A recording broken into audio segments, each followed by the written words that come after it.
Hello बच्चों, कैसे हो आप लोग? हम ठीक है सर, आप कैसे हैं? मैं भी बहुत अच्छा हूँ। तो आज की क्लास स्टार्ट करें? बिल्कुल सर, बिल्कुल करते हैं।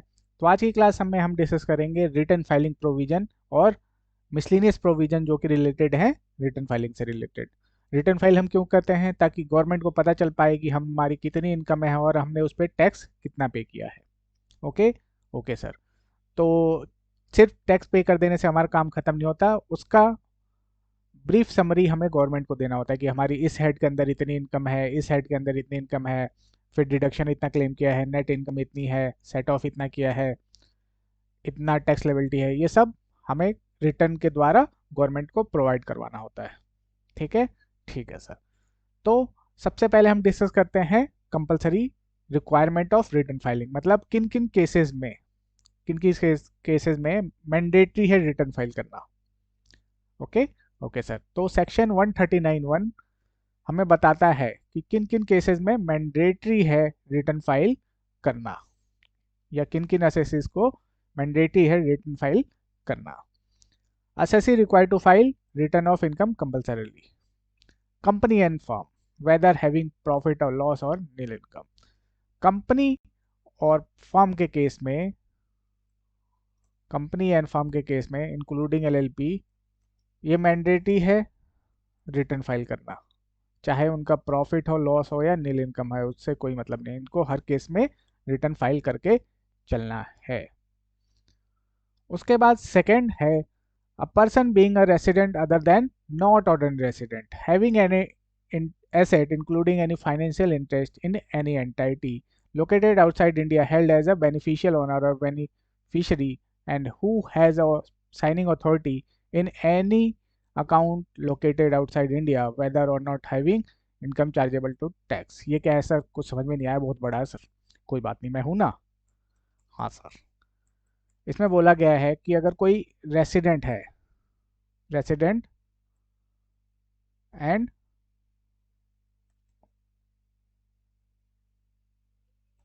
ऑर्डिनरी रेसिडेंट प्लस उसके पास कोई एसेट है आउटसाइड इंडिया, ठीक है, तो उसे रिटर्न फाइल करके चलना है। उसको रिटर्न फाइल करके चलना है। किसको? Resident and ordinary resident. ठीक है। ऑर्डिनरी रेसिडेंट है तो और उसका कोई एसेट है इंडिया से बाहर, तो उसको रिटर्न फाइल करके चलना है। अब एसेट में आपका फाइनेंशियल इंटरेस्ट भी इंक्लूड हो जाता है। फाइनेंशियल इंटरेस्ट मतलब क्या होता है सर? मान लीजिए जो पर्सन है उसके पास कोई कंपनी के शेयर है, तो हम बोल सकते हैं कि उसका कोई फाइनेंशियल इंटरेस्ट है इंडिया से बाहर, बाहर की कोई कंपनी में फाइनेंशियल इंटरेस्ट है। ठीक है। तो शेयर्स हैं उसके पास किसी कंपनी के, उसको हम बोल सकते हैं कि फाइनेंशियल इंटरेस्ट है उस कंपनी में इंडिया से बाहर। और या फिर उसके पास कोई साइनिंग अथॉरिटी हो, साइनिंग अथॉरिटी हो आउटसाइड इंडिया, किसी चीज़ पे साइन करने की पावर है, जैसे कि एमडी है, सीईओ, बाहर कंट्रोल करने की पावर है किसी चीज़ को, और वो ड्यूरिंग द प्रीवियस ईयर क्या है, ऑर्डिनरी रेसिडेंट है इंडिया का, तो उसको रिटर्न फाइल करने की ज़रूरत है, उसको करना ही पड़ेगा। ओके। Okay sir. उसके बाद आता है individual H O F A O P B Y and artificial juridical person whose total income before giving effect to the provision of chapter 6 and section 54, 54b, 54d, ec, f exceed the basic exemption limit। ये क्या है sir? इसमें बोला गया है, इसमें बोला गया है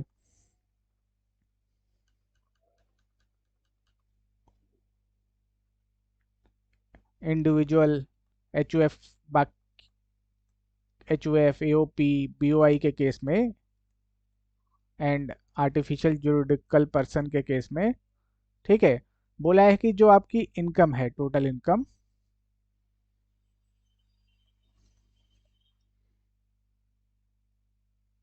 और टोटल इनकम में से हम क्या माइनस करते हैं? डिडक्शंस,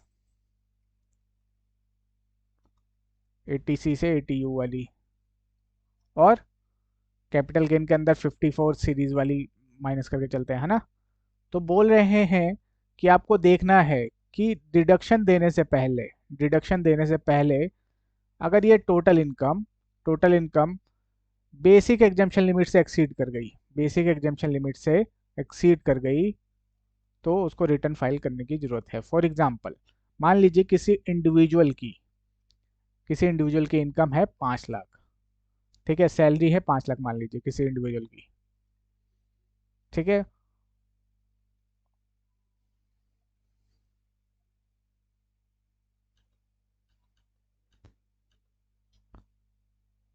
और डिडक्शंस हैं उसकी मान लीजिए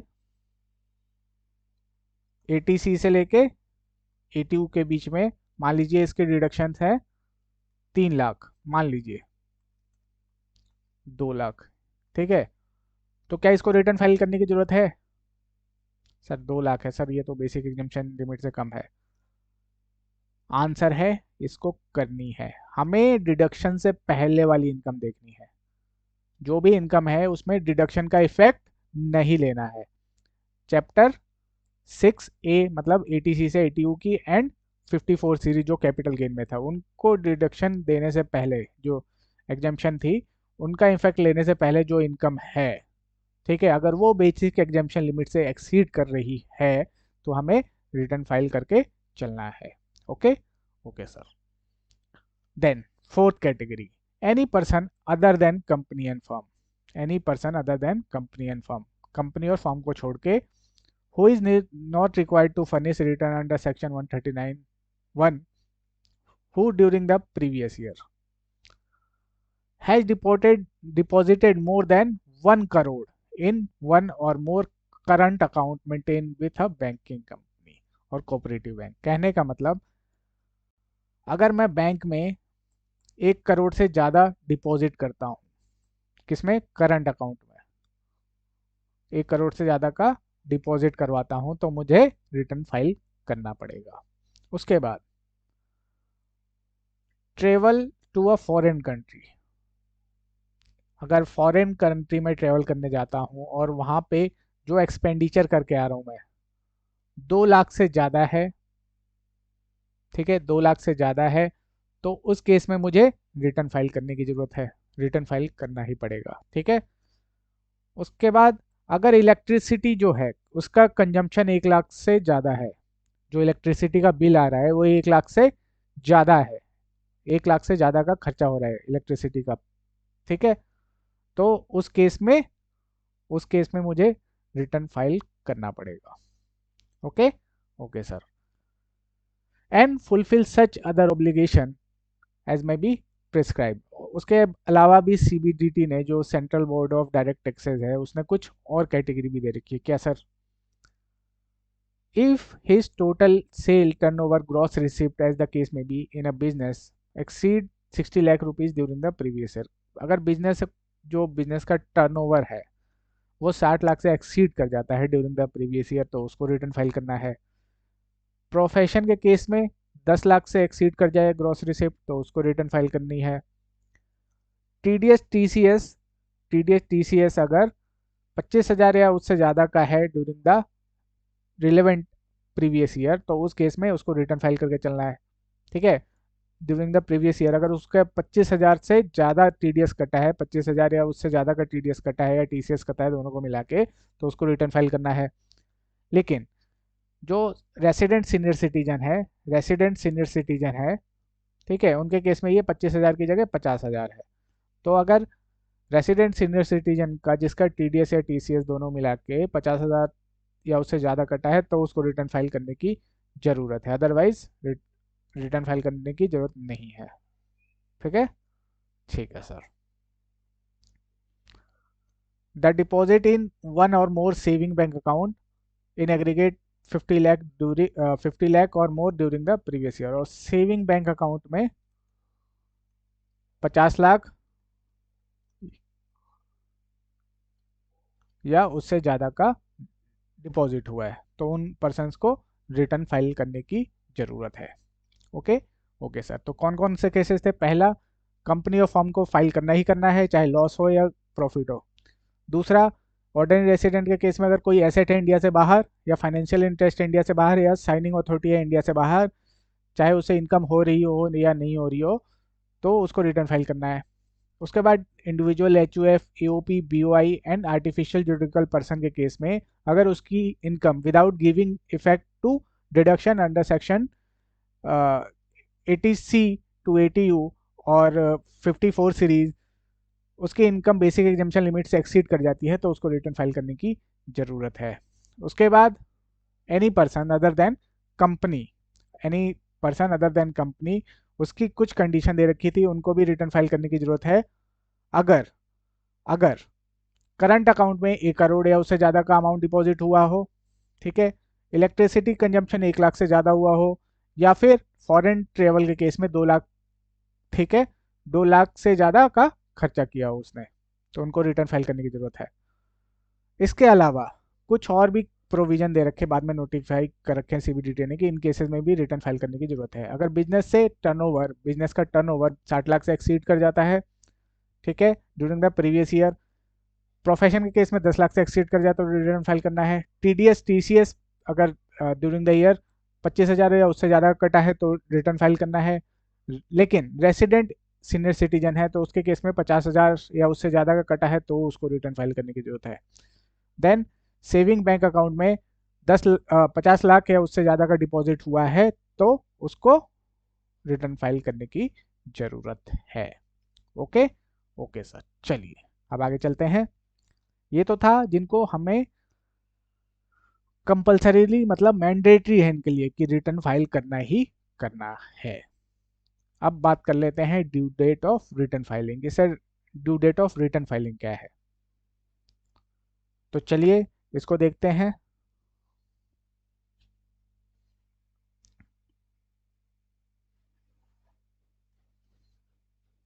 तीन ड्यू डेट्स होती है हमारी।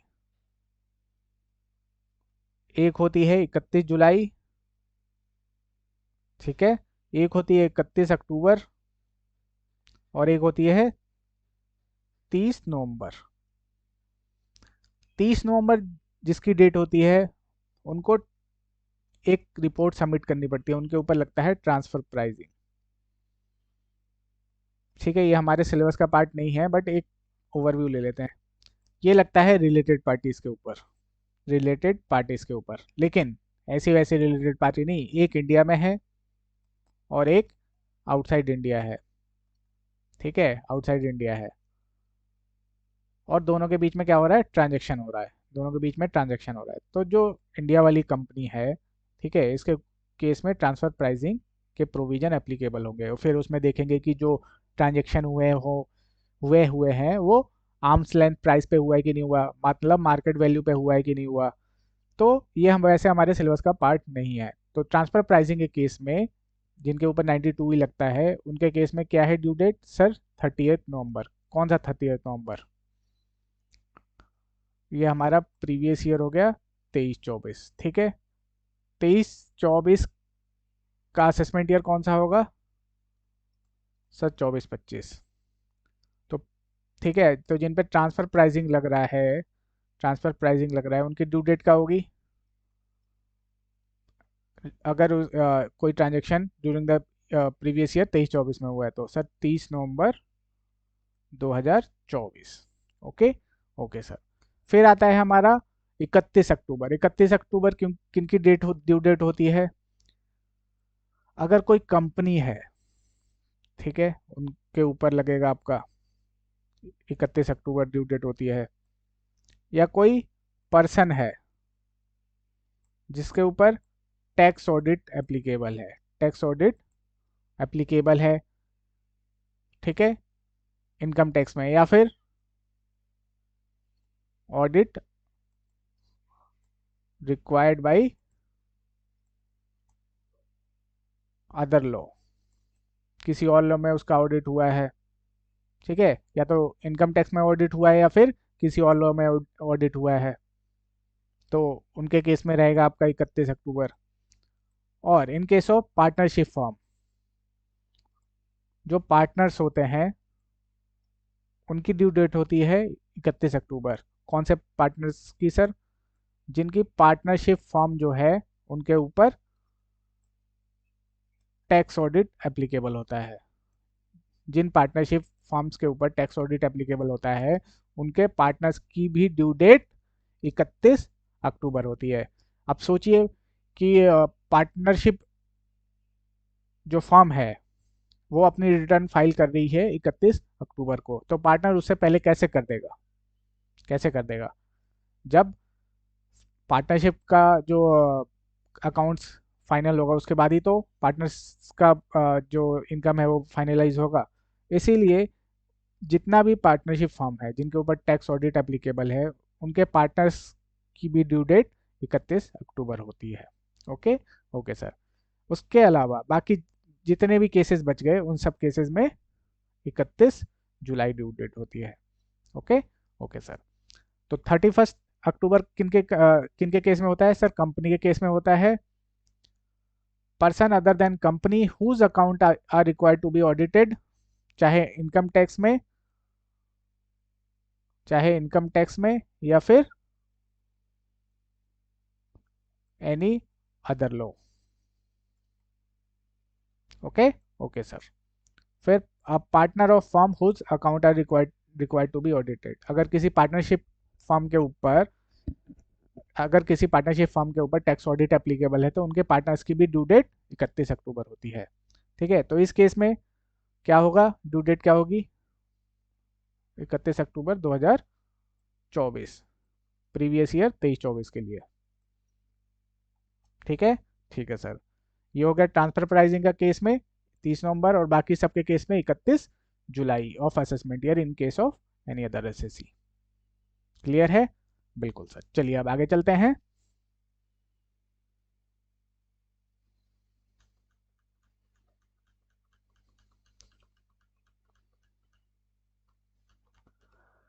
सेक्शन 139(3) रिटर्न ऑफ लॉस, ये क्या चीज है? इसमें बोला गया है कि आप का अगर कोई लॉस है तो आप उसको तभी कैरी फॉरवर्ड कर पाओगे जब आपने ड्यू डेट तक जो टाइमिंग दे रखी है 139(1) में, उस दिन तक आपने अपनी रिटर्न्स फाइल कर दी है, तभी आप अपने लॉसेस को कैरी फॉरवर्ड कर पाओगे, अदरवाइज नहीं कर पाओगे।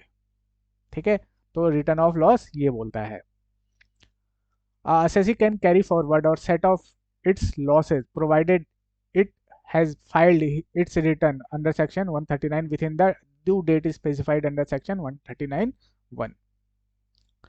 तो ये लॉसेज हैं, इनको कैरी फॉरवर्ड करने के लिए, फ्यूचर में कैरी फॉरवर्ड करने के लिए तभी हो पाएंगे अगर असेसी ने जो अपनी रिटर्न है ड्यू डेट तक फाइल करी है। अगर ड्यू डेट के बाद करी है तो जो लॉसेज हैं वो आप आगे कैरी फॉरवर्ड नहीं कर पाएंगे। लेकिन लेकिन अगर इनकम फ्रॉम हाउस प्रॉपर्टी के अंदर लॉस है या फिर कोई अनऑब्जर्व डेप्रिसिएशन का लॉस है तो वो फिर भी कैरी फॉरवर्ड हो जाएगा। कौन कौन से लॉसेस कैरी फॉरवर्ड नहीं हो पाएंगे एक बार देख लेते हैं। सबसे पहले बिजनेस लॉस, नॉर्मल जो बिजनेस लॉस है, speculation business loss, loss for specified business, loss under capital gain, and loss from activity of owning and maintenance resources. तो ये लॉस तभी कैरी फॉरवर्ड होंगे अगर असेसी ने 139(1) के अंदर जो ड्यू डेट्स हैं वहां तक अपनी रिटर्न फाइल कर दिया। अगर उसके बाद ड्यू डेट के बाद रिटर्न फाइल करेगा तो इन लॉसेस को वो कैरी फॉरवर्ड नहीं कर पाएगा और सेट ऑफ नहीं कर पाएगा, तो सारे लॉसेस लैप्स हो जाएंगे और एसएससी का नुकसान हो जाएगा। ओके। Okay sir. चलिए अब आगे चलते हैं। एक्सेप्शन क्या है? Loss from house property and unabsorbed depreciation even after due date file कर रहे हो तो भी उनके केस में वो कैरी फॉरवर्ड कर सकते हैं। ठीक है, तो रिटर्न ऑफ लॉस इन दोनों के ऊपर आपका एप्लीकेबल नहीं होता, loss from house property and unabsorbed depreciation. ठीक है सर। चलिए अब आगे चलते हैं।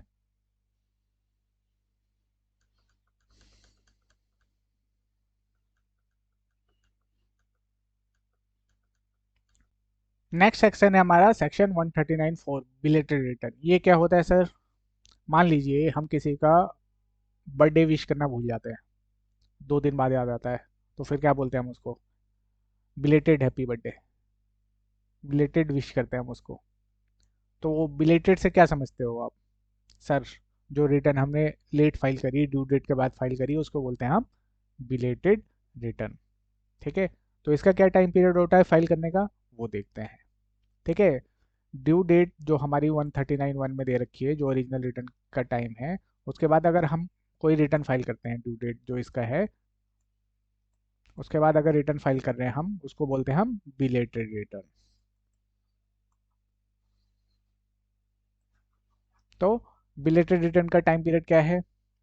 A return of income for any previous year which has not been furnished within the time allowed under section 139(1) may be furnished at any time before the 3 months prior to the end of relevant assessment year or completion of assessment whichever is earlier.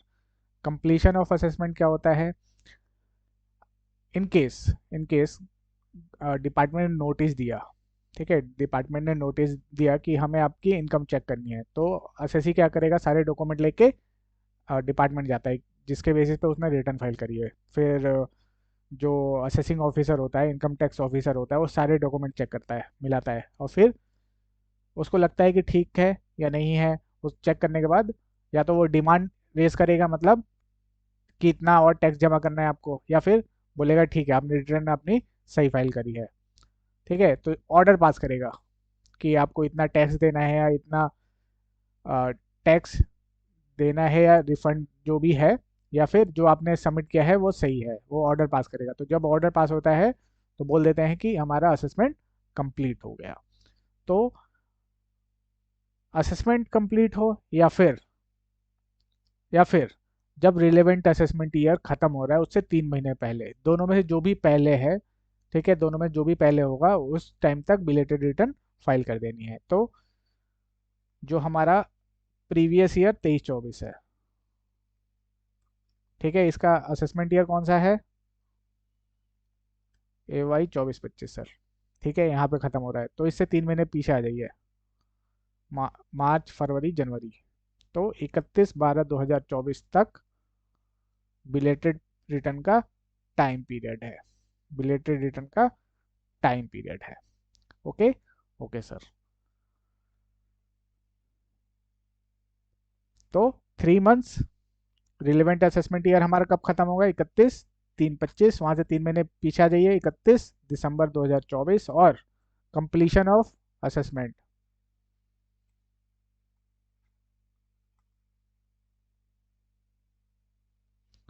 Which ever is earlier. दोनों में जो भी earlier होगा वो last date होगा belated return file करने का। ठीक है, ठीक है सर, चलिए अब आगे चलते हैं। उसके बाद आता है सेक्शन 139(5) रिवाइज रिटर्न। ये क्या होता है सर? मान लीजिए हमने ओरिजिनल रिटर्न में कुछ गड़बड़ फाइल कर दिया था, कुछ मिस्टेक हो गया हमसे। तो जो गवर्नमेंट है वो बोलती है ठीक है आपके पास हम ऑप्शन देते हैं, आप इसको रिवाइज कर सकते हो। ठीक है, तो हम उस चीज़ को रिवाइज कर सकते हैं। मान लीजिए हमसे कुछ गलती हो गई ओरिजिनल रिटर्न में या बिलेटेड रिटर्न में। पहले सिर्फ ओरिजिनल रिटर्न को रिवाइज करने का ऑप्शन था, बट बाद में इसको बिलेटेड रिटर्न को भी हम रिवाइज कर सकते हैं। तो अगर कुछ गड़बड़ फाइल कर दिया हमने, ठीक है, ओरिजिनल या बिलेटेड रिटर्न में, तो हम उसको रिवाइज कर सकते हैं। क्या टाइम पीरियड होता है? टाइम पीरियड इसमें भी वही है आपका, 31 दिसंबर 2024, और completion of assessment whichever is earlier. ठीक है, बट एग्जाम में हमें सीधा ये 31 दिसंबर नहीं लिखना है, जैसे लैंग्वेज है लॉ की वैसी लिखनी है। क्या लैंग्वेज है sir? 3 months prior to the end of relevant assessment year. Relevant assessment year खत्म होने से 3 महीने पहले, यानी 31 दिसंबर 2024। किन किन के लिए हम रिटर्न रिवाइज रिटर्न कर सकते हैं? अगर ओरिजिनल रिटर्न 139(1) फाइल कर रखा हो हमने, या फिर बिलेटेड रिटर्न 139(4) फाइल कर रखा हो। जहाँ पे हमने कोई रिटर्न ही नहीं फाइल करी, तो उस केस में हम रिटर्न रिवाइज नहीं कर सकते हैं। ठीक है, तो रिटर्न फाइल करना जरूरी है अगर रिटर्न रिवाइज करना है हमको। Okay, okay sir. चलिए, 10 belated return can also be revise. पहले नहीं होता था, पहले नहीं होता था, बाद में बिलेटेड रिटर्न भी अब रिवाइज हो सकता है।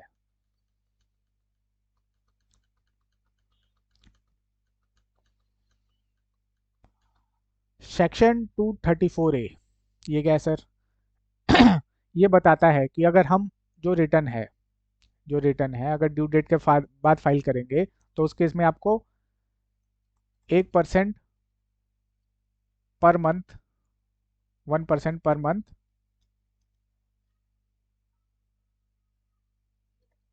इंटरेस्ट पे करना पड़ेगा। ठीक है, 1% पर मंथ और पार्ट ऑफ द मंथ।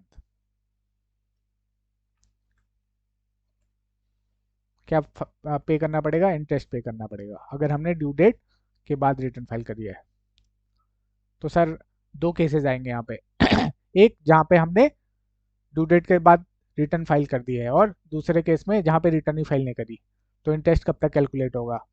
जहाँ पे हमने रिटर्न फाइल कर दी है ड्यू डेट के बाद, जो जिस दिन हमने रिटर्न फाइल करी है उस दिन तक का इंटरेस्ट लगेगा। मान लीजिए हमारा 31 जुलाई ड्यू डेट था। ठीक है, और इसका हमने रिटर्न फाइल किया है मान लीजिए 31 अक्टूबर को। ठीक है, तो 1 अगस्त से लेकर 31 अक्टूबर तक हमारा इंटरेस्ट लगेगा।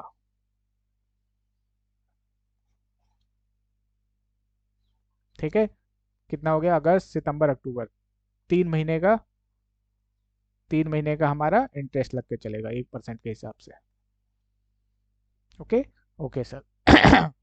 जहाँ पे हमने रिटर्न ही फाइल नहीं करी है वहाँ पे जब असेसमेंट कंप्लीट होगा, जहाँ पे असेसमेंट कंप्लीट होगा उस दिन तक का इंटरेस्ट लेके चलेंगे। जब तक ऑर्डर पास होगा उस दिन तक का इंटरेस्ट लगेगा जहाँ पे रिटर्न फाइल नहीं करी।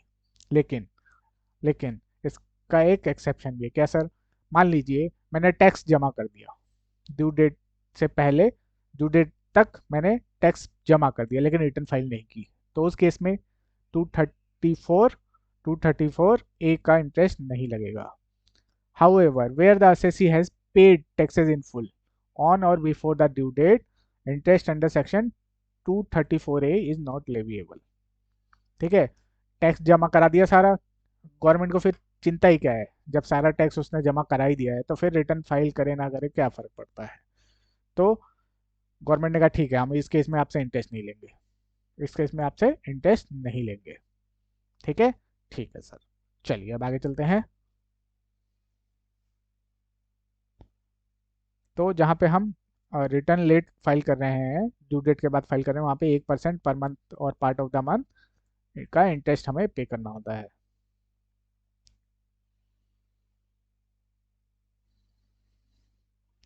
उसके बाद आता है हमारा section 140A self assessment tax. ये क्या होता है सर? देखिए, जो हमारा टैक्स है, एसएससी का टैक्स है, दूसरा पर्सन हमारा टीडीएस काट सकता है या हमसे टीसीएस कलेक्ट करता है। ठीक है, ठीक है सर। एसएससी ने कुछ एडवांस टैक्स पे किया होता है, वो हो गया।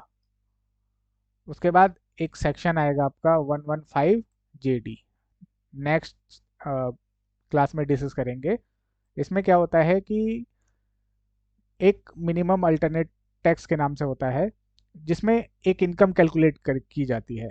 ठीक है, एक तो रेगुलर इनकम हो गई और एक इनकम कैलकुलेट की जाती है 115 जेडी के अंदर।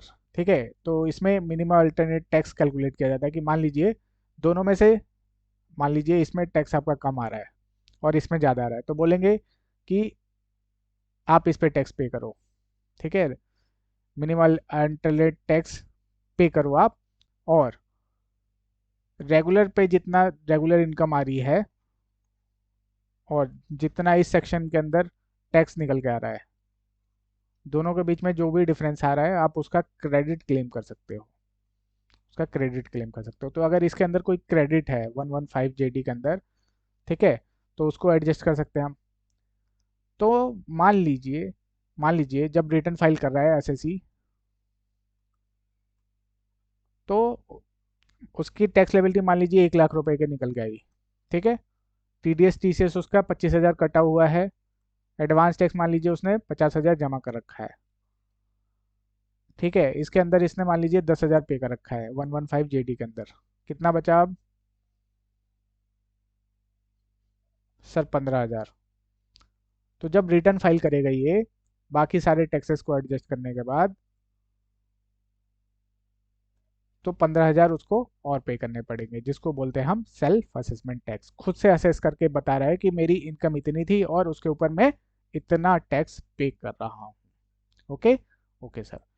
तो जब टैक्स लेबिलिटी निकलेगी उसमें से बाकी जितने टैक्सेस हमारे कट चुके हैं, टीडीएस, टीसीएस, एडवांस टैक्स जो जमा कर रखा है, या फिर कोई क्रेडिट है 115 जेडी के अंदर, उसको लेस करने के बाद जो अमाउंट बचता है, ठीक है, जो at the time of return filing हमें पे करना है, उसको बोलते हैं हम self assessment tax. Where any tax is payable on the basis of any return required to be furnish. जो रिटर्न फाइल करेंगे उस टाइम पे जो टैक्स निकल के आता है, जितना हमें टैक्स और पे करना है, ठीक है, तो उसको बोलते हैं हम सेल्फ असेसमेंट टैक्स, जो हम पे करेंगे। क्या क्या हम उसमें से माइनस करेंगे? जितना भी टैक्स लेबिलिटी आएगा, अगर कोई टैक्स ऑलरेडी पे हो रखा है, कोई टीसीएस टीडीएस है, या कोई रिलीफ क्लेम कर रखा है 81 के 89 के अंदर, सेक्शन 115 जेडी जो कि नेक्स्ट चैप्टर में डिस्कस करेंगे, अगर उसमें कोई टैक्स पे कर रखा है तो उसका क्रेडिट है तो उसको एडजस्ट करेंगे। और एनी टैक्स और interest payable under section provision of section 191 two. इसमें मान लीजिए किसी पर्सन को हमारा टीडीएस काटना था और उसने नहीं काटा, तो हम क्या करते हैं उस केस में डायरेक्टली पे कर देते हैं। ठीक है, ये हमारे सिलेबस का पार्ट नहीं है, तो अगर इसके अंदर भी कुछ टैक्स पे किया है तो उसको भी माइनस करके चलेंगे। और माइनस करने के बाद जो अमाउंट निकल के आएगा उसको हम बोलेंगे self assessment tax at the time of return filing. मान लीजिए अब कई बार क्या हो सकता है कि जो हमने सेल्फ असेसमेंट टैक्स पे किया है और रिटर्न में जो हमारा टैक्स निकल के आ रहा है उससे कम पड़ गया। टैक्स लेबिलिटी हमारी निकल के आ रही है 1,000 रुपये, और हमने सेल्फ असेसमेंट टैक्स पे किया है मान लीजिए 900 रुपये, तो 100 रुपये का शॉर्टफॉल पड़ गया। तो जो 900 रुपया है इसको किसके अगेंस्ट एडजस्ट करेंगे? टैक्स के अगेंस्ट पहले एडजस्ट करेंगे, या इंटरेस्ट के साथ एडजस्ट करेंगे, या फिर फीस के साथ एडजस्ट करेंगे? तो इनकम टैक्स में बोला गया है कि अगर कोई शॉर्टफॉल पड़ता है तो जो अमाउंट उसने जमा किया है सबसे पहले फीस के अगेंस्ट एडजस्ट करेंगे, फिर इंटरेस्ट के अगेंस्ट एडजस्ट करेंगे, फिर अगर बचा कुछ तो टैक्स के अगेंस्ट एडजस्ट करके चलेंगे। Where the amount paid by the assessee under section 140A(1) fall short of the aggregate of tax, interest and fees. जो हमारा रिटर्न में निकल के आ रहा है टैक्स उससे कम हो गया, उससे कम जमा कराया है, तो जो उसने जमा करा है सबसे पहले किससे एडजस्ट करेंगे? फीस के साथ एडजस्ट करेंगे, देन देन इंटरेस्ट के साथ, और उसके बाद टैक्स के साथ। The amounts of paid shall first be adjusted toward the fee payable, then interest and the balance shall be adjusted against tax payable. तो क्या ऑर्डर बनेगा? सबसे पहले फीस से एडजस्ट करेंगे, फिर इंटरेस्ट के साथ एडजस्ट करेंगे, एंड देन टैक्स के साथ एडजस्ट करेंगे अगर शॉर्ट पड़ता है टैक्स आपका, सेल्फ असेसमेंट टैक्स शॉर्ट पड़ता है। ओके। ओके सर, चलिए अब आगे चलते हैं।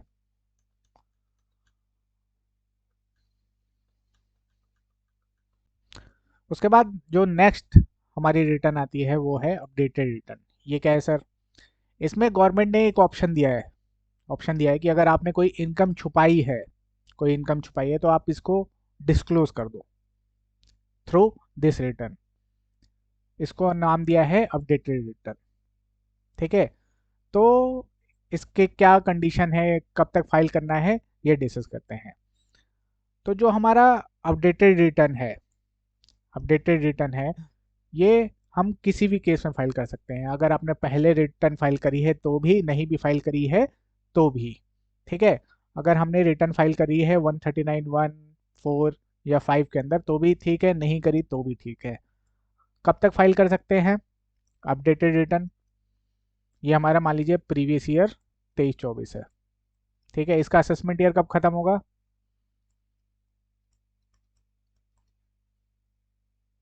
सर ये इसका असेसमेंट ईयर खत्म होगा 25 में। तो 25 से 2 साल के अंदर, मतलब 31/3/2027 तक हम असेसमेंट ईयर 24-25 के लिए अपडेटेड रिटर्न फाइल कर सकते हैं। ठीक है, ठीक है सर। 2 साल का टाइम पीरियड होता है, ठीक है, from the end of relevant assessment year. तो relevant assessment year previous year 23-24 के लिए कौन सा होगा सर? 24-25। तो 24-25 कब खत्म हो रहा है हमारा सर? 31/3/25 को। तो यहाँ से 2 साल के अंदर 24 मंथ्स, तो 2 साल के अंदर हम रिटर्न फाइल कर सकते हैं, अपडेटेड रिटर्न। ओके, तो सर क्या सभी फाइल कर सकते हैं? अब गवर्नमेंट ने बनाया तो कुछ सोच के ही बनाया होगा। तो इसमें बोला गया है कि अगर अगर आपकी इनकम कम हो रही है या लॉस बढ़ रहा है या रिफंड कम हो रहा है, सॉरी रिफंड बढ़ रहा है, तो आप फाइल नहीं कर सकते। तो सिंपल सा कहने का मतलब है, अगर आपकी इनकम बढ़ रही है या टैक्स बढ़ रहा है तो ही आपको फाइल करना है। ठीक है, कंडीशन डिस्कस कर लेते हैं, बट इन समरी, अगर अगर आपका टैक्स बढ़ रहा है इस रिटर्न की वजह से तो आपको फाइल करना है। अगर टैक्स कम हो रहा है तो आपको फाइल करना, आप फाइल नहीं कर सकते इस रिटर्न को। Okay, okay sir. The proviso of updated return would not apply if the updated return of such person for that assessment year is a loss return, पहले इनकम भरी थी उसके बाद इसमें लॉस दिखा रहे हैं, तो वो पॉसिबल नहीं है। मान लीजिए जो हमने 139(1), 139(4) या 139(5), आपको ये सेक्शन याद करने पड़ेंगे। ये कंपलसरी रिटर्न, ये आपका बिलेटेड और ये रिवाइज। तो अगर इसमें मान लीजिए हमने इनकम दिखाई थी और अब हम चाहते हैं कि अब अपडेटेड रिटर्न में क्या करें, लॉस दिखा दे, लॉस दिखाना चाहते हैं, तो गवर्नमेंट ने बोला नहीं, ये ऐसा नहीं कर सकते आप लॉस दिखाने की कोशिश कर रहे हो, हम नहीं देंगे। Has a effect of decreasing total tax liability, या फिर टैक्स लेबिलिटी कम हो रही है जो आपने पहले दिखा रखी है। मान लीजिए यहाँ पे हमने 1,000 रुपये दिखाया है, वो घट के यहाँ पे इसमें 500 रुपये हम करना चाहते हैं, टैक्स लेबिलिटी 500 रुपये कम करना चाहते हैं, तो वो भी पॉसिबल नहीं है। ठीक है, तो अगर आप ऐसा कुछ सोच रहे हो तो उस केस में आप अपडेटेड रिटर्न फाइल नहीं कर सकते। देन रिजल्ट इन रिफंड और इंक्रीज इन रिफंड, पहले नील था लेकिन रिफंड बन रहा है इस वाले में। मान लीजिए यहाँ पे जो पहले रिटर्न फाइल करी थी वहाँ पे कोई रिफंड नहीं था, यहाँ पे आपने रिफंड बना दिया, या फिर यहाँ पे जो रिफंड बन रहा था उससे रिफंड बढ़ाने की कोशिश कर रहे हो आप, तो उस केस में आप अपडेटेड रिटर्न फाइल नहीं कर सकते। तो कहने का मतलब जहाँ पे आपकी टैक्स लेबिलिटी बढ़ रही है, क्या टैक्स लेबिलिटी बढ़ रही है, सिर्फ उसी केस में आप अपडेटेड रिटर्न फाइल कर सकते हो। आप अपनी इनकम कम करना चाहते हैं, लॉस दिखाना चाहते हैं, या फिर रिफंड क्लेम करना चाहते हो, तो उस केस में आप अपडेटेड रिटर्न फाइल नहीं कर सकते। Okay, okay sir. No updated return can be furnished by any person for the relevant assessment year. An updated return has been furnished by him under this subsection for the relevant assessment year. क्या मतलब हुआ कि अगर आपने एक बार updated return file कर दिया, एक बार आपने रिटर्न फाइल कर दिया अपडेटेड रिटर्न, तो दोबारा उसको आप फाइल नहीं कर सकते। तो सिर्फ एक बार ही मौका मिलता है फाइल करने का। ठीक है, ओनली वंस फॉर एक प्रीवियस ईयर, एक प्रीवियस ईयर के लिए सिर्फ एक बार ही आप फाइल कर सकते हो। अगर आपने फाइल कर दिया तो दोबारा फाइल नहीं कर सकते updated return. Any proceeding for assessment, reassessment, computation, revision of income is pending or has been completed in the relevant assessment year in his case. अगर पर्सन का केस खुल चुका है, इनकम टैक्स ऑफिसर असेसमेंट कर रहा है, या फिर केस खत्म हो चुका है, ऑर्डर पास हो चुका है, तो उस केस में आप अपडेटेड रिटर्न फाइल नहीं कर सकते। ठीक है, जहाँ पे केस लग चुका है, एसएससी का नोटिस आया, केस खुल चुका है, असेसमेंट हो रहा है या असेसमेंट कंप्लीट हो गया हो, ठीक है, वहाँ पे अपडेटेड रिटर्न एसएससी फाइल नहीं कर सकता है। और सच पर्सन और belong to such class of person as been notified by the CBDT, और अगर कुछ नोटिफाइड पर्सन अगर सीबीडीटी ने उनको नोटिफाई कर रखा है तो उनके केसेस में वो अपडेटेड रिटर्न फाइल नहीं कर सकते। Okay, okay sir. चलिए, तो किस केस में हम फाइल कर सकते हैं? जहाँ पे हमारी टैक्स लेबिलिटी इंक्रीज हो रही हो, सिर्फ उसी केस में करेंगे। ठीक है, ठीक है सर, जिसकी अगर हमारा टैक्स लेबिलिटी कम हो रहा है या रिफंड बढ़ रहा है तो उस केस में हम फाइल नहीं कर सकते अपडेटेड रिटर्न। ओके सर, चलिए अब आगे चलते हैं। Section 140 B, tax on updated return, ये क्या बोलता है? ये क्या बोलता है? बोलता है कि आपने जो पहले रिटर्न फाइल कर रखी है, अगर आपने पहले रिटर्न फाइल कर रखी है, ठीक है, तो उस पर आपने पहले टैक्स दे रखा होगा, हाँ सर। और अब जो अपडेटेड रिटर्न फाइल कर रहे हो तो उसमें भी टैक्स वगैरह कुछ निकल के आया होगा, टैक्स इंटरेस्ट फी वगैरह, हाँ सर। तो देखिए कि दोनों, जो आपका दोनों के बीच में क्या डिफरेंस आ रहा है और नेट कितना निकल के आ रहा है हमारे, और नेट कितना पे करना है, उतना हमें अपडेटेड रिटर्न में टैक्स और पे करके चलना है। ठीक है, ठीक है सर। तो जैसे हमने सेल्फ असेसमेंट टैक्स पढ़ा था कि रिटर्न में कितना टैक्स निकल के आ रहा है, उसी हिसाब से इसमें भी करना है। अगर कोई टीडीएस वगैरह कटा है तो उसको कंसिडर करना है, कोई एडवांस टैक्स पे कर रखा है तो उसको कंसिडर करना है, कोई एएमटी क्रेडिट है उसको कंसिडर करना है। तो सब कंसिडर करके हमें देखना है कि क्या टैक्स बच रहा है जो कि हमें अपडेटेड रिटर्न में पे करके चलना है। ओके, ओके सर, चलिए अब आगे चलते हैं। एक बार जस्ट रीड कर लीजिएगा, इतना कुछ खास समझाने वाला है नहीं इसमें, जस्ट रीड कर लीजिएगा एक बार।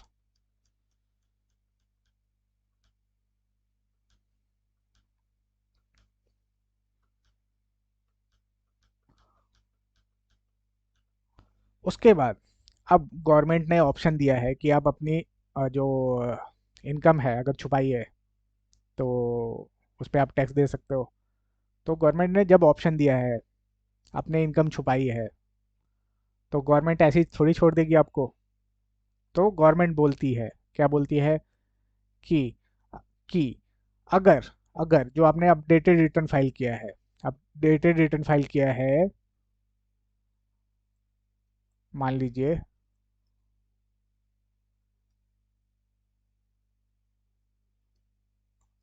ये हमारा प्रीवियस ईयर 23-24 है, 23-24 है,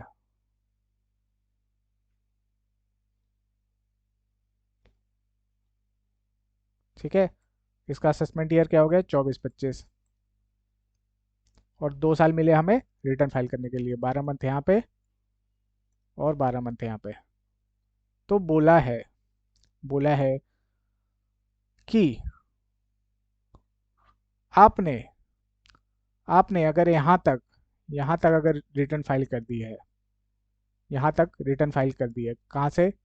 from the end of relevant assessment year, 12 month with in from the end of relevant assessment year, उस केस में आपको 25% ऑफ टैक्स एंड इंटरेस्ट और एडिशनल पे करना पड़ेगा। जितना आपका टैक्स निकल के आ रहा होगा अपडेटेड रिटर्न में, उसका 25% टैक्स और इंटरेस्ट का और पे करना पड़ेगा। और और अगर आप उसके बाद रिटर्न फाइल कर रहे हो, ठीक है, तो उस केस में 50% ऑफ टैक्स एंड इंटरेस्ट पे करके चलना पड़ेगा। ठीक है, ठीक है sir. 25% of aggregate of tax and interest payable as determined above if the return is furnished after the expiry of time available under section 139(4) और 5। जो हमारा बिलेटेड रिटर्न और रिवाइज रिटर्न के अंदर टाइम पीरियड दे रखा है, क्या टाइम पीरियड है सर? 31 दिसंबर, 31 दिसंबर 2024, ठीक है, 31 दिसंबर 2024।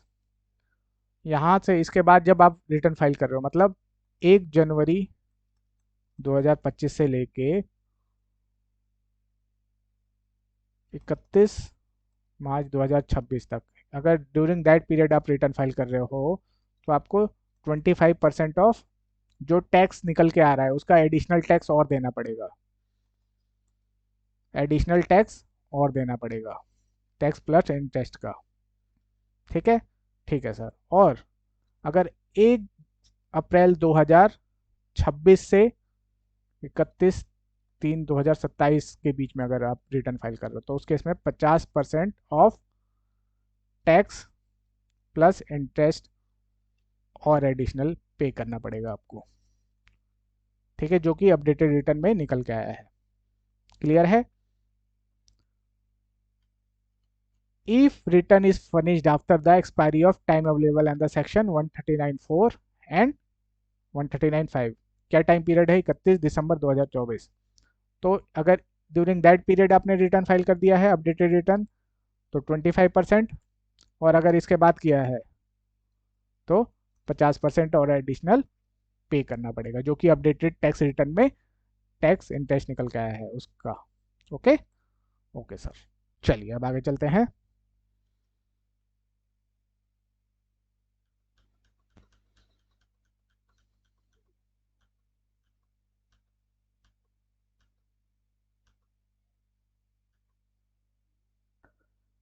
अगला रिटर्न है हमारा डिफेक्टिव रिटर्न। ये क्या होता है सर?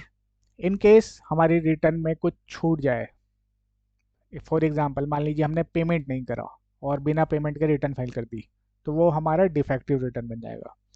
तो उस केस में जो हमारा इनकम टैक्स ऑफिसर होते हैं वो हमें नोटिस देंगे कि आप 15 दिन के अंदर अपनी रिटर्न को सही कर लो। ठीक है, 15 दिन का टाइम देंगे कि आप 15 दिन में रिटर्न का जो डिफेक्ट है वो सही कर लो। या फिर अगर एसएससी बोलता है कि मुझे और थोड़ा टाइम चाहिए तो और थोड़ा टाइम देगा, और उस ड्यूरिंग दैट पीरियड उसको एसएससी को अपनी रिटर्न को सही करना पड़ेगा। लेकिन अगर नहीं कर पाता है तो उस केस में मान के चलेंगे कि उसने कोई रिटर्न फाइल ही नहीं करी। ठीक है, अगर डिफेक्टिव रिटर्न को within the time limit जो कि दे रखा है 15 दिन या as extended by assessing officer, अगर वो ड्यूरिंग दैट टाइम अपनी रिटर्न करेक्ट नहीं करता, रेक्टिफाई नहीं करता है, तो उस केस में माना जाएगा कि उसने कोई रिटर्न ही फाइल नहीं करी है। और उस केस में जो भी पेनल्टी वगैरह जो भी फाइन लगेगा वो उस हिसाब से लगेगा कि अगर वो रिटर्न फाइल नहीं करता। लेकिन मान लीजिए उसने 15 दिन बाद रिटर्न फाइल कर दिया, तो असेसिंग ऑफिसर के पास पावर है कि उसको माफ़ कर दे कि ठीक है फाइल तो किया आपने, ठीक है, 15 दिन को माफ़ करके उसको वैलिड रिटर्न मान सकता है। उसके पास पावर है असेसिंग ऑफिसर के पास। ठीक है, ठीक है sir. Where assessing officer consider the return of income is defective, he may intimate the defect to assessee and give him an opportunity to rectify the defect within 15 days from the date of intimation or within such further period which the assessing officer may allow in his discretion an application made by assessee. If the defect is not rectified within such period, the return would be treated as invalid return. Okay, okay sir. However, where the assessee rectifies the defect after the expiry of 15 days or the further extended period, assessing officer allowed by the assessing officer, but before the completion of assessment, before the assessment is made, the assessing officer may contain मतलब माफ करना, the delay and treat the return as valid. Okay, okay sir. उसके बाद आता है हमारा एक section 234F, जो कि बोलता है कि अगर आपने लेट रिटर्न फाइल करी है, ड्यू डेट के बाद अगर आपने रिटर्न फाइल करी है, तो उस केस में हम आपको ये पेनल्टी लगाएंगे। क्या है? जो 139(1) के अंदर ड्यू डेट दे रखी है, अगर उसके बाद आपने रिटर्न फाइल की है तो उस केस में हम एक फ़ी चार्ज करेंगे आपसे, जो कि है 5,000 रुपया। लेकिन अगर आपकी इनकम अप टू 5 लाख है तो उस केस में हम आपसे 1,000 रुपया लेंगे। Where a person who is required to furnish a return of income under section 139 fails to do the so within the prescribed time limit given under section 139(1), he shall pay by way of fee a sum of 5,000। मतलब मान लीजिए belated return file करता है, ठीक है, उस case में क्या होगा? 5,000 रुपये उसके ऊपर फी चार्ज किया जाएगा। लेकिन अगर उसकी इनकम 5 लाख तक है, अप टू 5 लाख तक उसकी इनकम है, तो उस केस में 1,000 रुपये ही फी लगेगी उसके ऊपर। Okay okay sir. अगर 5 लाख तक है तो जो फीस है for default of furnishing income tax return, late filing of return, उस केस में 1,000 रुपया है। ठीक है, ठीक है सर। चलिए अब आगे चलते हैं।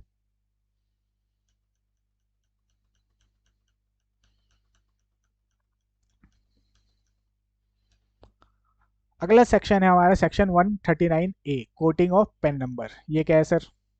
अब अब आपको मालूम होगा पेन नंबर क्या होगा। आई थिंक आप सभी के पास होगा पैन कार्ड। पैन कार्ड आप सभी के पास होगा। बेसिकली ये इनकम टैक्स अथॉरिटी द्वारा इशू किया जाता है, और ये आपका इनकम टैक्स रिटर्न फाइलिंग के लिए ज़रूरी होता है। और भी बहुत सारे ट्रांजेक्शन है जहाँ पे मैंडेटरी है कि आपको प्रोवाइड करवाना ही पड़ेगा। जैसे बैंक अकाउंट खुलवाना है तो वहाँ पे आपको पैन कार्ड देंगे तभी आपका बैंक अकाउंट खुलेगा। तो बहुत सारे ट्रांजेक्शन की लिस्ट है जहाँ पे पैन कार्ड नेसेसरी आपको प्रोवाइड करना पड़ेगा अगर आप उस टाइप के ट्रांजेक्शन में डील करते हैं। तो वो ट्रांजेक्शन यहाँ पे हम डिस्कस करेंगे। Okay. Okay sir. Coating of pan number is mandatory कहाँ पे? In all return. आप जो भी अपनी रिटर्न फाइल करोगे उसमें आपको अपना पैन नंबर देना है। बिना पैन नंबर के वैसे भी रिटर्न फाइल नहीं हो पाएगी हमारी। जो भी चालान पे करोगे, जो भी चालान मतलब टैक्स पे करोगे, जो टैक्स पे होता है उसमें चालान जनरेट होता है, ठीक है? उसमें चालान नंबर लिखा रहता है। तो जब हम रिटर्न फाइल करते हैं तो वहाँ पे चालान नंबर डालते हैं कि हमने इस चालान के थ्रू इतना अमाउंट पे किया है। तो चालान जब आप जनरेट टैक्स पे करोगे तो जो चालान जनरेट होगा वहाँ पे हमें अपना पैन नंबर मेंशन करना होता है। अदरवाइज कैसे पता चलेगा कि किस पैन के अगेंस्ट ये टैक्स पे हुआ है? उसके अलावा बहुत सारे ट्रांजेक्शन दे रखे हैं जहाँ पे पैन नंबर देना पड़ता है हमें। कौन कौन से हैं और क्या लिमिट है एक बार देखते हैं हम लोग। Okay. Okay sir.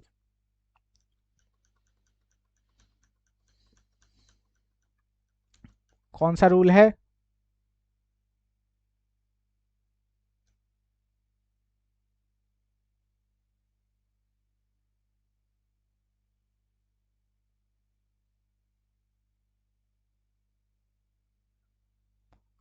Sir rule 114B है सर। रूल 114B है। ठीक है। तो इसमें दे रखे हैं ट्रांजेक्शन और लिमिट दे रखी है कि किस लिमिट के बाद हमें अपना पैन नंबर सामने वाले को देना पड़ेगा। पहला है सेल और purchase of motor vehicle other than two wheeled vehicle. कहने का मतलब टू व्हीलर को छोड़ के अगर हम कोई मोटर व्हीकल खरीदते हैं या बेचते हैं उस केस में हमें अपना पैन नंबर देना पड़ेगा। अगर आप कार खरीदने गए हैं तो आपसे उन्होंने पैन नंबर लिया होगा, पैन कार्ड का फोटो कॉपी लिया होगा। ठीक है। Opening of account with a banking company. अगर कोई बैंक में हम अकाउंट खुलवाने जाते हैं तो हमसे क्या लेते हैं? पैन कार्ड और आधार कार्ड लेते हैं। पैन कार्ड तो मैंडेटरी है। उसके बाद issue of credit debit note, sorry issue of credit debit card. अब जब हम अकाउंट खुलवाने ही जा रहे हैं तो उसी टाइम पे ले लेंगे, बट ठीक है लिखा हुआ है। तो अगर डेबिट क्रेडिट कार्ड इशू करवा रहे हैं हम तो उसके लिए भी पैन नंबर चाहिए ही होता है। अब बैंक के पास तो है ही, अब जब वो अकाउंट खोलेगा तो उसके पास पैन नंबर है ही, तो रिलेवेंट नहीं है, बट ठीक है लिखा है तो हमें याद करना पड़ेगा। Issue of credit debit card, अगर हम एप्लीकेशन दे रहे हैं कि हमें क्रेडिट कार्ड चाहिए, डेबिट कार्ड चाहिए, तो उस टाइम पे हमें अपना पैन नंबर प्रोवाइड करवाना पड़ेगा। अगर कोई डीमेट अकाउंट खुलवा रहे हैं हम, डीमेट अकाउंट क्या होता है सर? मान लीजिए हमें शेयर परचेज करने हैं, स्टॉक एक्सचेंज पे शेयर परचेज करना है, सेल करना है, ट्रेडिंग करना है, इन्वेस्टमेंट करना है, तो उसके लिए हमें अपना डीमेट अकाउंट खुलवाना पड़ता है। ठीक है। डीमेट अकाउंट खुलवाएंगे तभी हम ट्रेडिंग कर पाएंगे या इन्वेस्टमेंट कर पाएंगे। जैसे ग्रो है आपका, और शेयर खान है। तो ये क्या है? ये प्लेटफॉर्म है जिनके थ्रू हम ट्रेडिंग करते हैं। तो अगर हम कोई डीमेट अकाउंट खुलवाते हैं तो उस केस में भी हमें अपना पैन नंबर देना पड़ता है, हर केसेस में, हर केसेस में। उसके बाद अगर हम कोई पेमेंट कर रहे हैं होटल या रेस्टोरेंट को, एक बिल के अगेंस्ट या बहुत सारे बिल के against, at any one time, एक टाइम पे, और वो पेमेंट कैश में कर रहे हैं और 50,000 से ज़्यादा कर रहे हैं। ठीक है। मान लीजिए 4 बिल हैं, 15,000 के, 20,000, 20,000 और 15,000। कितना हो गया आपका? 40, 30, 70। ठीक है। तो ये 70,000 मैंने कैश में पेमेंट कर दिया एक बार में ही होटल या उसको, रेस्टोरेंट को। तो इस केस में मुझे अपना पैन नंबर होटल को प्रोवाइड कराना पड़ेगा। अब मैं मान लीजिए अलग अलग पेमेंट करता हूँ, अलग अलग टाइम पे पेमेंट करता हूँ, ठीक है, तो उस केस में मुझे नहीं चाहिए। लेकिन एक टाइम पे अगर मैं 50,000 से ज़्यादा की पेमेंट कर रहा हूँ कैश में, तो उस केस में मुझे अपना पैन नंबर उसको देना पड़ेगा। फिर payment in connection with travel to any foreign country or payment for purchase of any foreign currency. अगर मैं फॉरेन करेंसी खरीद रहा हूँ फॉरेन में घूमने के लिए या फॉरेन ट्रेवल से रिलेटेड कोई खर्चा कर रहा हूँ और वहाँ पे 50,000 से ज़्यादा का कैश में पेमेंट कर रहा हूँ, 50,000 से ज़्यादा का पेमेंट कर रहा हूँ कैश में, तो उस केस में मुझे अपना पैन नंबर देना पड़ेगा। Okay, okay sir. Payment to a mutual fund for a purchase of its unit. अगर कोई म्यूचुअल फंड खरीद रहा हूँ तो 50,000 से ज़्यादा पे मुझे पैन नंबर देना है। Okay, okay sir. डेबेंचर और बॉन्ड्स पे 50,000 से ज़्यादा खरीद रहा हूँ तो उस केस में मुझे अपना पैन नंबर देना है।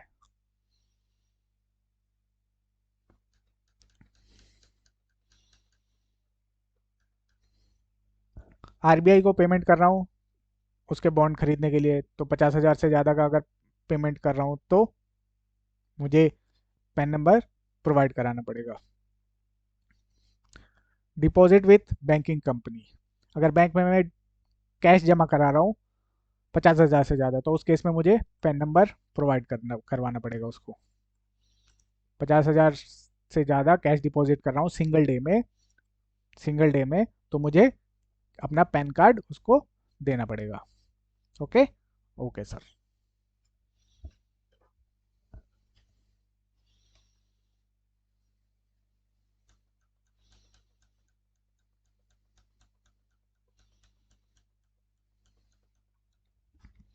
Purchase of bank draft, DD, banker cheque. अगर हम कोई डीडी बनवाते हैं या बैंकर चेक एक ही बात है, तो 50,000 से ज़्यादा कैश में दे रहे हैं, ठीक है, पेमेंट इन कैश 50,000 से ज़्यादा कर रहे हैं हम किसी सिंगल डे में, तो उस केस में मुझे अपना पैन नंबर भी देना पड़ेगा, पैन नंबर भी देना पड़ेगा। Okay, okay sir. उसके बाद टाइम डिपॉजिट, अगर मैं एफडी करवा रहा हूँ कहाँ पे, बैंक में या पोस्ट ऑफिस में या कोऑपरेटिव बैंक में, ठीक है, तो उस केस में 50,000 से ज़्यादा का अगर मैं एफडी करवा रहा हूँ एक टाइम पे, एक टाइम पे, या फिर पूरे साल में 5 लाख से ज़्यादा का एफडी करवा रहा हूँ, तो उस केस में मुझे अपना पैन नंबर प्रोवाइड कराना पड़ेगा। ठीक है, ठीक है sir. Payment of life insurance premium. अगर मैं 50,000 से ज़्यादा का प्रीमियम पे कर रहा हूँ ड्यूरिंग द फाइनेंशियल ईयर, एक फाइनेंशियल ईयर में 50,000 से ज़्यादा का लाइफ लाइफ इंश्योरेंस प्रीमियम पे कर रहा हूँ, तो मुझे अपना पैन नंबर प्रोवाइड करना पड़ेगा। Okay, okay sir.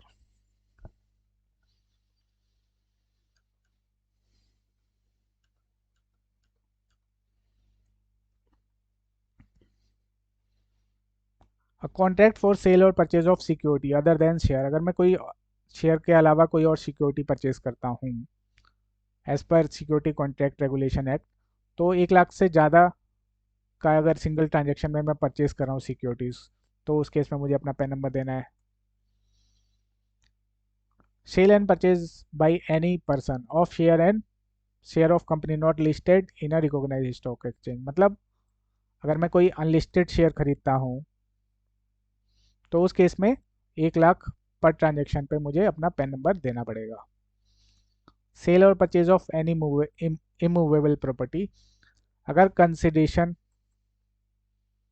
और स्टैम्प ड्यूटी वैल्यू 10 लाख से एक्सीड कर गई 10 लाख से एक्सीड कर गई, तो उस केस में मुझे अपना पैन नंबर प्रोवाइड करवाना पड़ेगा।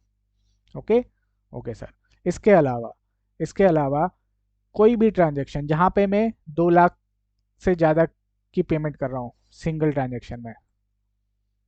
ट्रांजेक्शन में 2 लाख से ज़्यादा पेमेंट कर रहा हूँ, उस केस में मुझे पैन नंबर प्रोवाइड कराना पड़ेगा। फॉर एग्जांपल मान लीजिए मैं हॉस्पिटल में पेमेंट कर रहा हूँ 2 लाख से ज़्यादा का, तो मुझे वहाँ पे अपना पैन नंबर प्रोवाइड करना पड़ेगा।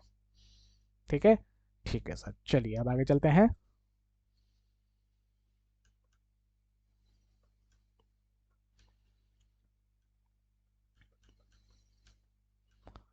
Note. Minor to quote PAN number of parent और गार्जियन। अब मान लीजिए कोई असेसी माइनर है तो उस केस में उसके पेरेंट्स या फिर अगर कोई गार्जियन है तो उसको अपने गार्जियन या पेरेंट्स का पैन नंबर देना पड़ेगा। क्यों? क्योंकि माइनर कोई कांटेक्ट नहीं कर सकता, तो उस केस में पेरेंट्स या फिर गार्जियन का पैन नंबर देना पड़ेगा उनको। अब कई बार क्या होता है कि एसएससी के पास पैन नंबर नहीं होता और इनमें से कोई भी ट्रांजेक्शन करता है, तो उस केस में बोला गया है कि वो डिक्लेरेशन भर सकता है इन फॉर्म 16। अगर पैन नंबर नहीं है तो फॉर्म 16 में डिक्लेरेशन भर सकता है। लेकिन इसमें अमेंडमेंट आई है। अमेंडमेंट में बोला है कि कंपनी और फर्म को छोड़ के, फर्म कंपनी और फर्म को छोड़ के कोई और पर्सन है जिसके पास पैन नंबर है और इनमें से कोई ट्रांजेक्शन में डील करता है जो कि ऊपर दे रखे हैं, तो वो फॉर्म 60 में फॉर्म 60 में डिक्लेरेशन भर के ने से भी उसका काम चल जाएगा। लेकिन कंपनी और फर्म के केस में नहीं चलेगा, फर्म और कंपनी के केस में नहीं चलेगा, तो उसको पैन नंबर प्रोवाइड करवाना ही पड़ेगा। Okay okay sir. Interchangeability of pan with the Aadhaar number. Every person who is required to furnish and intimate or quote his PAN number may furnish or intimate or quote his Aadhaar number in lieu of PAN if he has not allotted a PAN but possesses a Aadhaar number। अगर किसी के पास pen नहीं है तो वो अपना आधार number भी provide करा सकता है। Okay okay sir. Section 139 double A coating of Aadhaar number, ये आप खुद से रीड कर लीजिएगा, खुद से रीड करना है आपको, इसमें कुछ समझाने वाला नहीं है, एक बार जस्ट रीड कर लीजिएगा आप।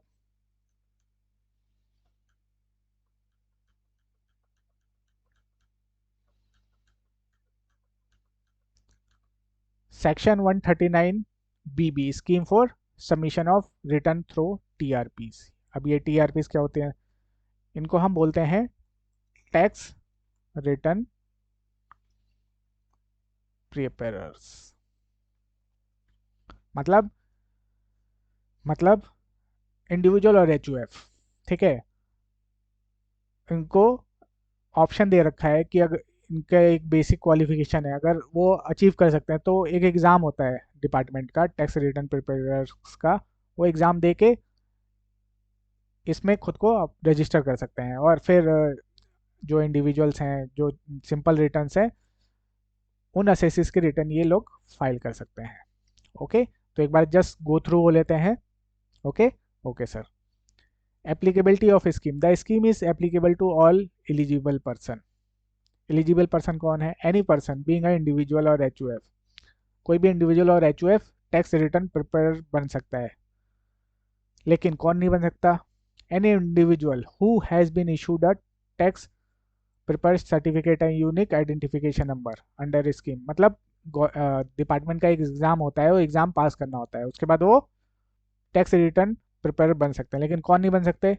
Any officer of scheduled bank with which assessee maintain a current account और has any other dealing.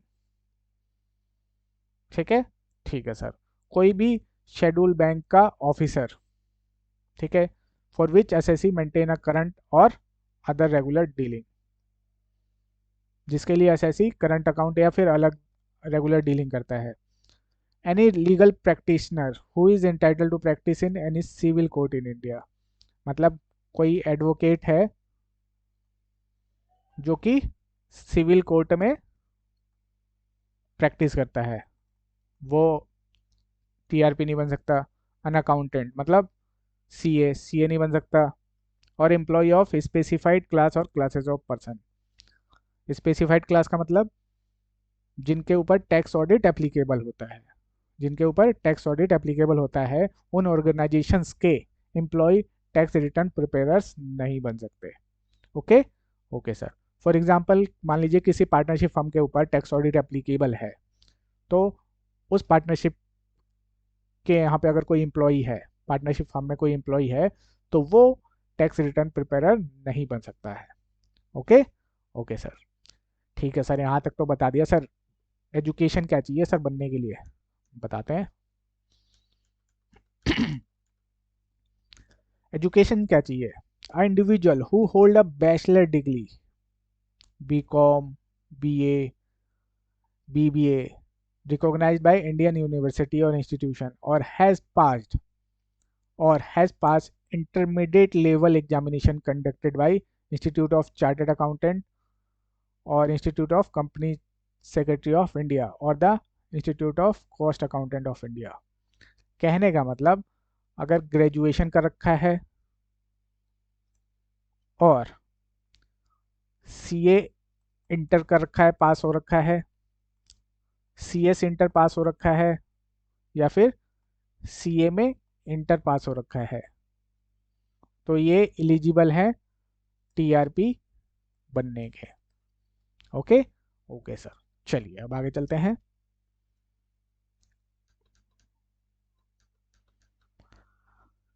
Preparation of and finishing of return of income by the TRPs. An eligible person may, at his option, furnish a return of income under Section 139 for any assessment year after getting it prepared through tax return preparer.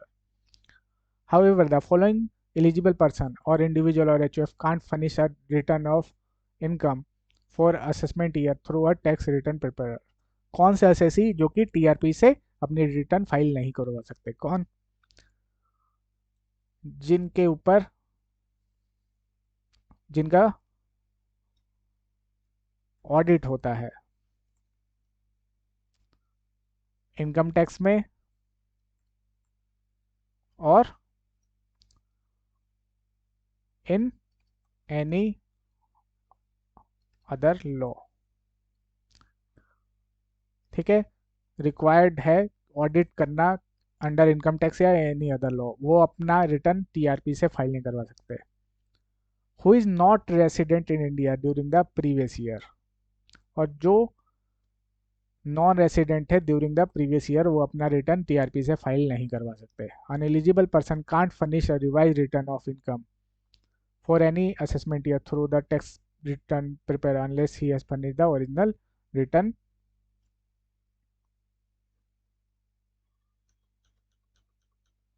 Of income for the assessment year through such और any other tax.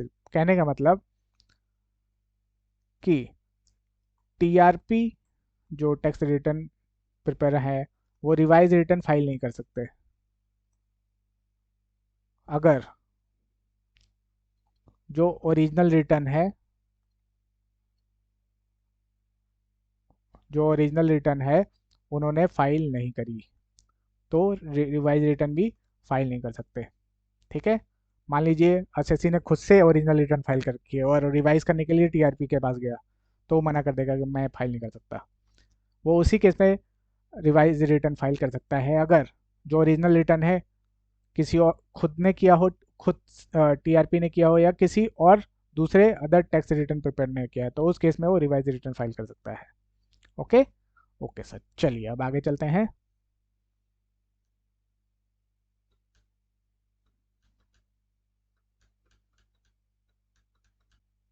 चलिए अब आगे चलते हैं।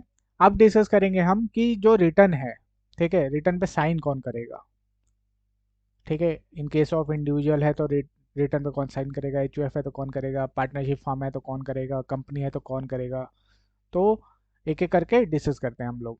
Okay okay sir.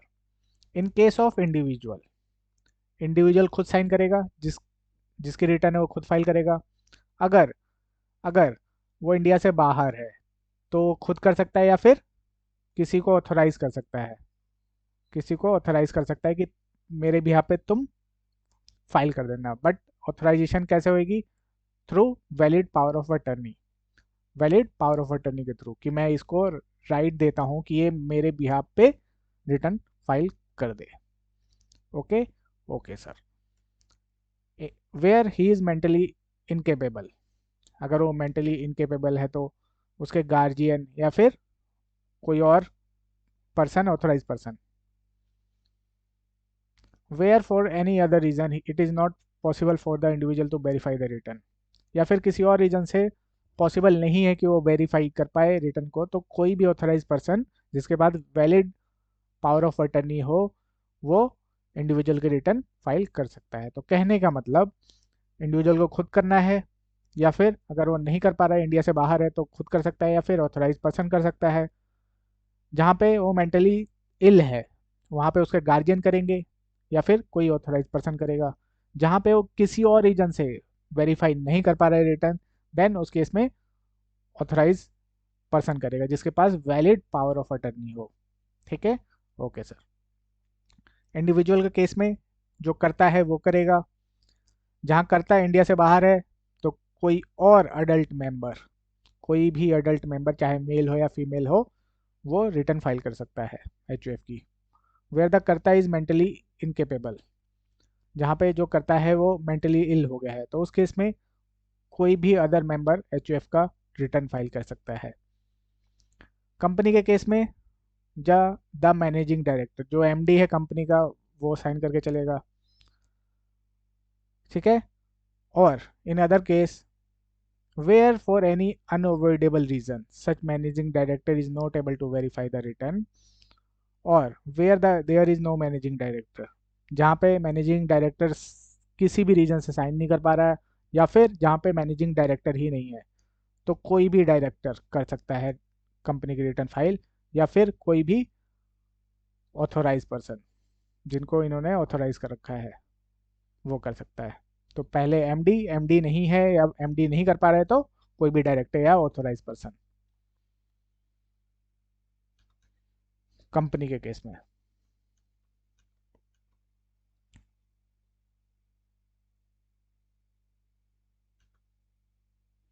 Where the company is not resident in India, जहाँ पे company resident of India नहीं है, मैनेजिंग डायरेक्टर ऑफ कंपनी और a person who hold a valid power of attorney, मतलब मैनेजिंग डायरेक्टर को करना है या फिर ऑथोराइज पर्सन को करना है।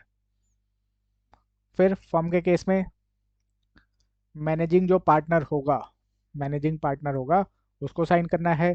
और अगर वो नहीं कर पा रहा है, वो नहीं कर पा रहा है, या जहाँ पे मैनेजिंग डायरेक्टर नहीं है उस केस में कोई भी पार्टनर कर सकता है, माइनर को छोड़ के। माइनर पार्टनर नहीं होना चाहिए। Okay, okay sir. एलएलपी के केस में, एलएलपी के केस में डेजिग्नेटेड पार्टनर साइन करेगा, और डेजिग्नेटेड पार्टनर नहीं है या फिर वो साइन नहीं कर पा रहा है तो फिर कोई भी पार्टनर एलएलपी का साइन कर सकता है। Okay, okay sir. Local authority के केस में जो प्रिंसिपल ऑफिसर है, जो प्रिंसिपल ऑफिसर लोकल अथॉरिटी का वो साइन करेगा। पॉलिटिकल पार्टी के केस में द चीफ एग्जीक्यूटिव ऑफिसर जो है वो साइन करेगा। और एनी अदर एसोसिएशन के केस में any member of association or principal officer of such association sign करके चलेगा। और any other person, the person or some other person competent to act on his behalf. ठीक है, मतलब ऑथोराइज पर्सन। तो ये हैं जो कि रिटर्न को साइन कर सकते हैं, ऑथराइज पर्सन है जो कि रिटर्न को फाइल कर सकते हैं। तो कई बार इसमें से भी क्वेश्चन आ जाता है, तो आपको मोटा मोटी बस ऊपर से देख के जाना है कि अगर पहले ये करेगा, अगर ये नहीं कर पाता है तो ये करके चलेगा। Okay, okay sir. चलिए अब क्वेश्चन कर लेते हैं, question for practice.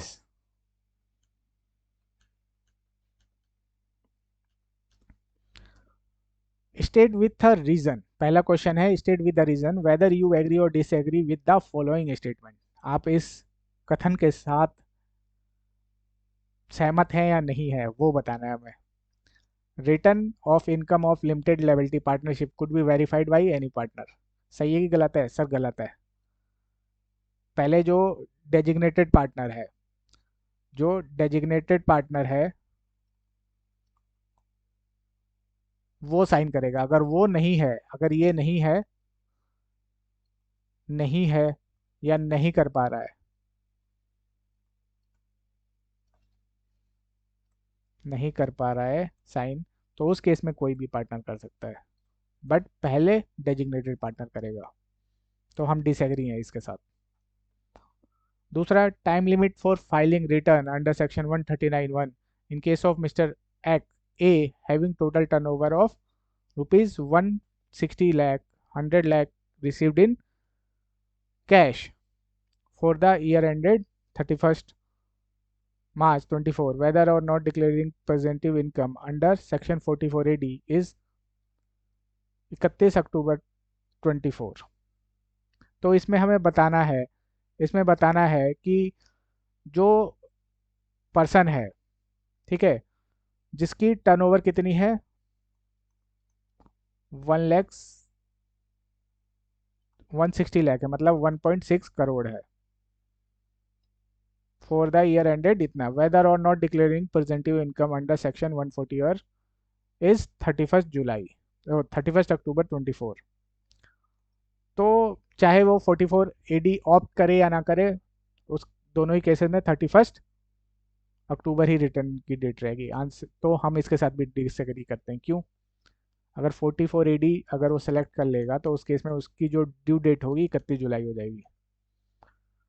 In case mister A offer his business income as per the presumptive taxation provision of 44 AD, then the due date under section 139(1) for filing of return of income and date itna shall be 31st July.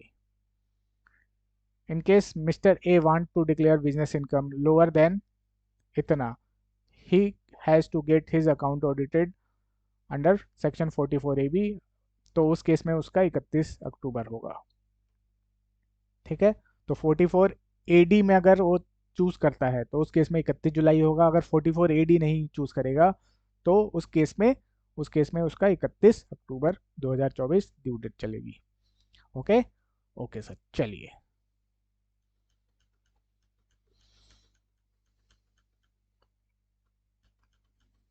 अगला question है, mister beneath exercise the option of shifting out of default tax regime, मतलब optional tax regime select किया है उसने,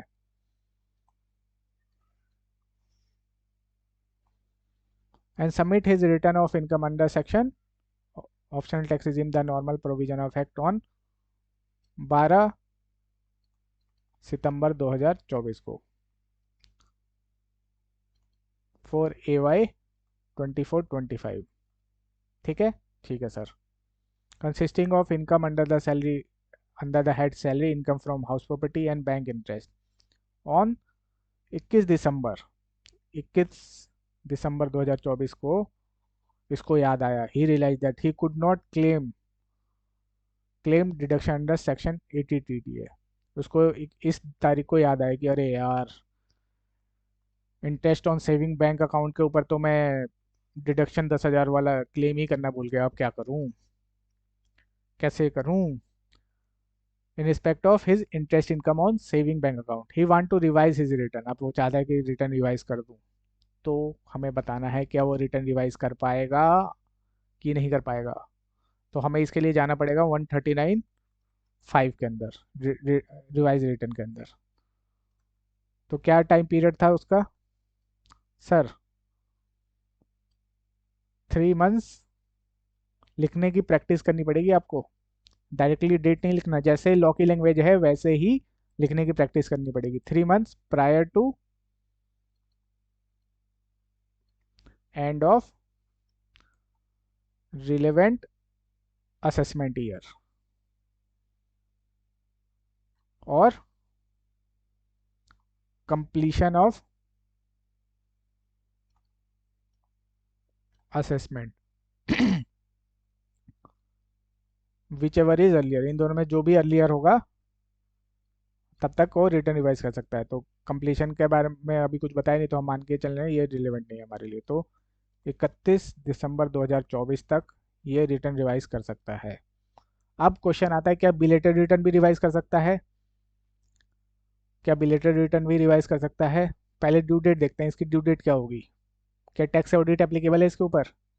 नहीं sir, tax audit applicable नहीं है, तो 31 जुलाई होगी ड्यू डेट। हाँ सर, तो इसने बिलेटेड रिटर्न फाइल करी है 139(4) के अंदर, बिलेटेड रिटर्न फाइल करी है इसने, ड्यू डेट के बाद फाइल करी है। हाँ सर, तो क्या बिलेटेड रिटर्न रिवाइज हो सकती है? हाँ सर, हो सकती है सर, पहले नहीं होती थी बट अब हो सकती है। तो क्या इसके पास टाइम है रिटर्न रिवाइज करने का? हाँ सर, अभी इसके पास पूरे 10 दिन बचे हैं सर, आराम से रिटर्न रिवाइज कर सकता है, 31 तारीख तक रिटर्न रिवाइज कर सकता है। तो हाँ, रिटर्न रिवाइज कर सकता है। उसके बाद फिर बोलता है, examine would your answer be different if he discovered this omission on 21/3/2025। फिर बोलते हैं कि 21 मार्च को याद आया 2025 को, तो क्या उस टाइम पे रिटर्न रिवाइज कर सकता है? आंसर इज नो, उस टाइम पे रिटर्न रिवाइज नहीं कर सकता, क्योंकि रिटर्न रिवाइज करने का टाइम निकल गया। 31 दिसंबर 2024 को रिटर्न रिवाइज करने का टाइम निकल गया। ओके। ओके सर, चलिए।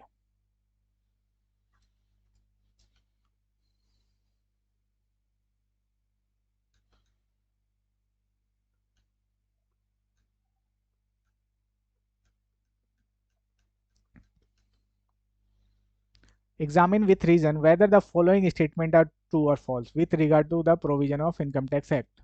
The assessing officer has the power inter alia to allot PAN to any person whom no tax is payable. तो आंसर है यस। असेसिंग ऑफिसर के पास पावर होती है, वो चाहे तो किसी को भी पैन अलॉट कर सकता है, चाहे उसकी जो इनकम है उस पर tax payable under income tax है या नहीं है। Okay. Okay sir. Where the Karta of HUF is absent from India, the return of income can be verified by any male member of family. Any male member लिखा हुआ है, वहां पे क्या था? Any adult member. Any adult member, चाहे वो mail हो या फीमेल हो, कोई भी कर सकता है। बट यहाँ पे ये इसने लिखा है कि सिर्फ मेल मेंबर कर सकता है, तो ये गलत है। गलत है। वेयर करता is HUF is absent from India, the return of income can be verified by any other adult member of family. Such member can be male or female member. Male female दोनों हो सकता है, जरूरी नहीं है कि सिर्फ मेल करे। ओके। ओके सर, चलिए।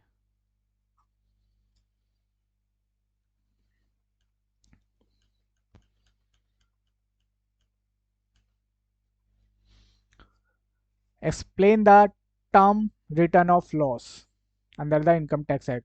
Can any loss be carried forward even if the return of loss has not been filed as required? तो रिटर्न ऑफ लॉस 139(3) के अंदर बोलता है कि अगर ड्यू डेट तक जो 139(1) के अंदर ड्यू डेट दे रखी हैं, अगर उस दिन तक हमने रिटर्न फाइल नहीं करी तो हम जो लॉसेज हैं उसको कैरी फॉरवर्ड नहीं कर सकते।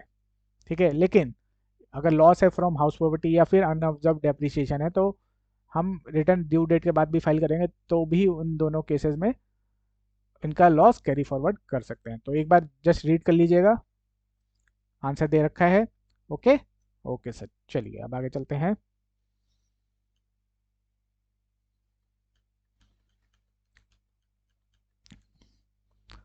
Mr. Akash has undertaken certain transaction during financial year 23-24 which are listed below. You are required to identify the transaction in respect of which quoting a PAN number is mandatory in related to related document. हमें बताना है कि क्या इन नीचे transaction में उनको उसको pan number देना जरूरी है या नहीं है। Payment of LIC premium of 45,000 in financial year 23-24 by account pay check to LIC for insuring life and self and spouse. Answer is no. 50,000 की लिमिट है, 50,000 से ज़्यादा होगा तभी उसको पैन नंबर देना है। Payment of 1 lakh to 5 star hotel for staying for 5 day with a family out of which 60,000 is paid in cash. देना है नहीं देना? देना है सर। 50,000 से ज़्यादा कैश देंगे तो हमें क्या करना पड़ेगा? पैन नंबर देना पड़ेगा। डिबेंचर लिया हमने 80,000 के, लेना पड़ेगा, देना पड़ेगा नहीं देना पड़ेगा? बिल्कुल देना पड़ेगा सर, 50,000 से ज़्यादा है। Payment of 95,000 by account pay cheque to Thomas Cook for travel to Delhi Dubai for 3 days to visit relative. इस केस में भी देना पड़ेगा, 50,000 से ज़्यादा दे रहे हैं। Apply to SBI for issue of credit card. Issue of credit card और डेबिट कार्ड में कोई लिमिट नहीं दे रखी। अब जब भी इशू करवाओगे एप्लीकेशन के साथ आपको पैन नंबर मेंशन करना पड़ेगा। ओके।